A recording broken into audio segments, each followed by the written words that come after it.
This is awesome, yes दोस्तों, this is incredible, absolutely mind blowing. इतने दिनों बाद ये फैंटास्टिक कॉम्बिनेशन आ रहा है। मल्टी मिलियनेयर योगा है ये दोस्तों, कुछ भी हो सकता है, कुछ भी। एक साथ 5 प्लैनेट आपके कुंडली में, लीब्रा में। तो मैंने अपने लाइफ में बहुत कम ऐसा टाइम देखा है जहां पर 5 प्लैनेट एक जगह जाम हो गया हो, और वो भी बिजनेस, कैरियर, रिलेशनशिप, मैरिज। दोस्तों कैलकुलेशन बड़ा सिंपल है। All you have to do is find out where your Leo house and तुला राशि आपकी कौन सी हाउस में है। भयंकर एक कॉन्फ़िगरेशन होने वाला है।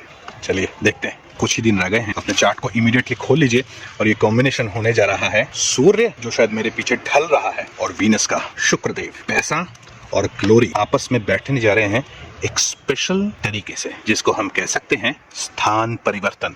One of the most powerful yogas in a birth chart.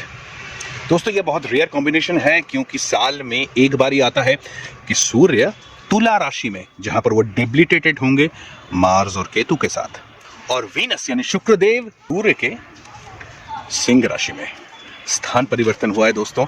और इसके साथ हो रहा है आपके जॉब का, आपके बिजनेस का, आपके रिलेशनशिप का, मैरिटल लाइफ का, कैरियर का। फ्रेंड्स, इस कॉम्बिनेशन को एक स्पेशल प्लैनेट देख रहे हैं, एक स्पेशल प्लैनेट जो समझ लीजिए सारे राजयोगों का चाबी उनके हाथ होता है। सारे राजयोग यही ऑन करते हैं, यही ऑफ करते हैं।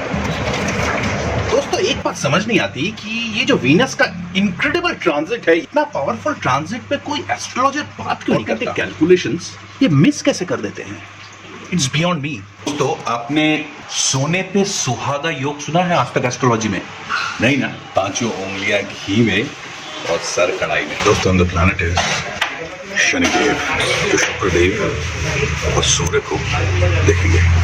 दोस्तों ये टाइम अगर आपने मिस कर दिया इसको कैलकुलेट करने में, इसका फायदा उठाने में, ये अपॉर्चुनिटी मुझे नहीं लगता कि इस साल का 1-2 साल तक दोबारा आएगी। अमेजिंग। और जैसे मैंने कहा, ये कंप्लीटली एक्टिवेटेड हो रहा है सैटर्न से। एक काम करते हैं सर, केतु तो ऑलरेडी बैठे हुए हैं। 18 तारीख को यहां पर सूर्य ट्रांजिट कर जाएंगे, और ऊपर से सूर्य के साथ मरकरी भी 18-19 को ट्रांजिट करेंगे, यानी 1, 2, 3, 4, और यहां पर फाइनली वीनस, ध्यान से देखिएगा, वीनस लियो में है और सूर्य वीनस के ज़ोडिएक में।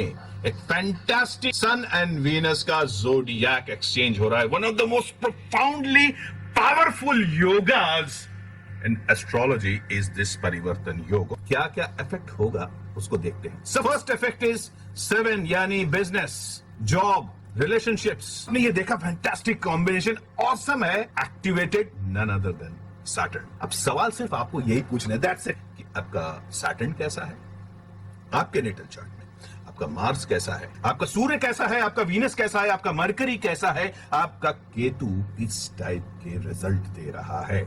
Second part is the placement of Venus in your chart and the placement of sun in your chart. अगर ये कुछ प्लैनेट्स आपके चार्ट में अच्छे हैं, या ये जबरदस्त लाभ आपको मिलने जा रहा है, अनप्रेसिडेंटेड, न भूतो न भविष्यति, सोने पे सुहागा। और अगर ये प्लैनेट प्रॉब्लम में है, इसका भी एक भयंकर असर आ सकता है। You should be very careful with what. Mars is health, career, job, business, किसी टाइप की लड़ाई झगड़ा, टैक्सेस, इवन लिटिगेशन। अगर मैरिज का रिलेशनशिप हो, बिजनेस का रिलेशनशिप हो, Mercury and Ketu simply means lawyer coming into your life. You should be very careful. दोस्तों पता है सबसे खराब क्या लगता है? जब मेरे पास कोई डेटा ही नहीं रहता। जिस तरह एक डॉक्टर को एक एक्सरे रिपोर्ट की सख्त जरूरत पड़ती है बीमारी का असली इलाज के लिए, वैसे ही काश मेरे सामने आपकी कुंडली होती और उस कुंडली को देखकर मैं एग्जैक्ट जो एफ्लिक्शंस हैं, जो प्रॉब्लम्स आ रही हैं, चाहे आपके हेल्थ के लिए हो, करियर के लिए, जॉब के लिए, मैरिज के लिए, चिल्ड्रंस के लिए, किसी भी प्रकार का प्रॉब्लम्स उस कुंडली से निकल सकता था। मैं मिस कर रहा हूं आप लोगों की कुंडली। However, गुड न्यूज इज आपको सिर्फ फोन उठाना है, अच्छे किसी एस्ट्रोलॉजर को, उससे एनालिसिस करवा लीजिए आपके प्रॉब्लम का, कंप्लीट चार्ट का, ताकि आप exact pin pointed remedial measures ले पाए। चाहे बिजनेस के लिए हो, career, money, stuck money, teachers, आपके संतान अगर बाहर जाना चाहते हैं, outside the country, special planet उसको देख रहा है। Special planet is one of the most powerful planet in your birth chart. Let's see. दूर कहीं जब दिन ढल जाए, क्या गंदा गाता हूँ. Shit.